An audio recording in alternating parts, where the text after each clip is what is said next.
Nilambur bypass നിർമ്മാണത്തിന് അനുവദിച്ച നഷ്ടപരിഹാര തുക ഭൂവുടമകൾക്ക് ഉടൻ വിതരണം ചെയ്യുമെന്ന് ധനകാര്യമന്ത്രി കെ.എൻ. ബാലഗോപാൽ. സർക്കാർ അനുവദിച്ച തുക ഉടൻ വിതരണം ചെയ്യണമെന്നാവശ്യപ്പെട്ട് മന്ത്രിയെ നേരിൽ കണ്ട ബൈപ്പാസ് കൂട്ടായ്മയ്ക്കാണ് മന്ത്രി ഇക്കാര്യം ഉറപ്പു നൽകിയത്.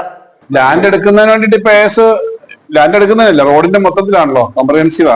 ആ AS-ന്റെ കൊടുത്തു. ഓരോ ഘട്ടമായിട്ട് നേരത്തെ പണം കൊടുത്തോണ്ടിരിക്കുന്നുണ്ട്. ഇപ്പം ആകെ ഇതെല്ലാം കൂടെ ചേർത്തിട്ടുള്ള AS ആണ് ഇപ്പൊ കൊടുത്തത്.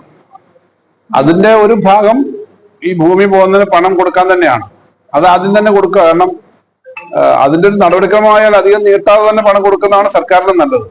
സർക്കാരിന് ഈ പണം കണ്ടെത്തണം, പക്ഷെ അത് കൊടുക്കാൻ പറ്റും. അപ്പൊ ആദ്യം പണം അതിന് കൊടുക്കുക, പിന്നെ റോഡും ഡിസൈനും ബാക്കി കാര്യങ്ങളെല്ലാം വരണം. അപ്പൊ അതിന്റെ നടപടിക്രമം അനുസരിച്ചിട്ട് കൊടുക്കാൻ തന്നെയാണ്.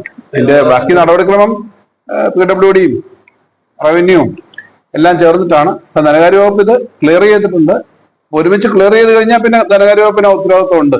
ആദ്യം പണമാണല്ലോ, പിന്നീടല്ലേ ഡിസൈൻ വന്നിട്ട് റോഡ്, പാലം, ഫ്ലൈ ഓവർ ഒക്കെ കാണും. അത് എങ്ങനെയാണെന്ന് മൊത്തം ഡിസൈൻ എനിക്കറിയില്ല.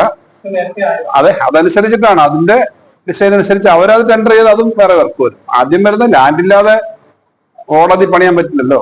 അപ്പൊ ലാൻഡ് എടുക്കാതെ ലാൻഡിന്റെ പണം കൊടുക്കാതെ ആ പ്രശ്നമില്ല. അവര് നേരത്തെ തന്നെ വാല്യുവേഷൻ ഒക്കെ കഴിഞ്ഞിരിക്കുന്നതാണല്ലോ. നിലമ്പൂർ ബൈപ്പാസ് നിർമ്മാണത്തിന് 227.18 കോടി രൂപയാണ് സർക്കാർ അനുവദിച്ചത്. ഭൂവുടമകൾക്ക് നഷ്ടപരിഹാരം നൽകുന്നതിനും ബൈപ്പാസ് നിർമ്മാണത്തിനുമായാണ് ഭരണാനുമതിയായത്. തുക അനുവദിച്ചിട്ടും വിതരണം ചെയ്യാനുള്ള തടസ്സം ഒഴിവാക്കണമെന്നാവശ്യപ്പെട്ടാണ് ബൈപ്പാസ് കൂട്ടായ്മ മന്ത്രിയെ നേരിൽ കണ്ടത്. നഷ്ടപരിഹാര തുക ആദ്യം വിതരണം ചെയ്യുമെന്നും തുടർന്ന് നിർമ്മാണ പ്രവൃത്തി ആരംഭിക്കുമെന്നും മന്ത്രി പറഞ്ഞു. നിലമ്പൂർ TBയിൽ ചേർന്ന കൂടിക്കാഴ്ചയിൽ PV അബ്ദുൽ വഹാബ് MP, നഗരസഭാ ചെയർമാൻ മാട്ടുമൽ സലീം, ബൈപ്പാസ് കൂട്ടായ്മ പ്രതിനിധികളായ KP ഉമ്മർ, ജെയിംസ് മയ്യന്താണി തുടങ്ങിയവരും പങ്കെടുത്തു. ദീർഘകാലത്തെ കാത്തിരിപ്പിനൊടുവിൽ ബൈപ്പാസിന് പണം അനുവദിച്ച മന്ത്രിയെ ബൈപ്പാസ് കൂട്ടായ്മ ഉപഹാരം നൽകി അഭിനന്ദിച്ചു. LDF മണ്ഡലം കമ്മിറ്റിയും മന്ത്രിക്ക് ഉപഹാരം നൽകി. നിലമ്പൂർ ബൈപ്പാസ് നിർമ്മാണ പദ്ധതിക്ക് നടപടി തുടങ്ങിയിട്ട് 3.5 പതിറ്റാണ്ടായി. 1996-ൽ ഭൂമി ഏറ്റെടുക്കൽ തുടങ്ങി.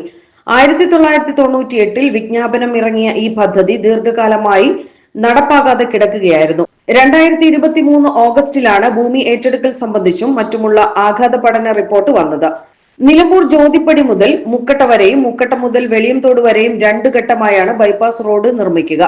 പദ്ധതിക്കായി 10.66 ഹെക്ടർ ഭൂമിയാണ് ഏറ്റെടുക്കേണ്ടത്.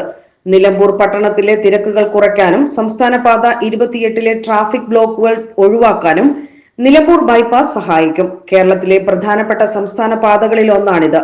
തമിഴ്നാട്ടിലേക്കുള്ള ടൂറിസ്റ്റുകളുടെ യാത്രയ്ക്കും മറ്റും ഈ പാത കാര്യമായി ഉപയോഗിക്കപ്പെടും. SS Gold, Pure Gold. SS Group, Nilambur.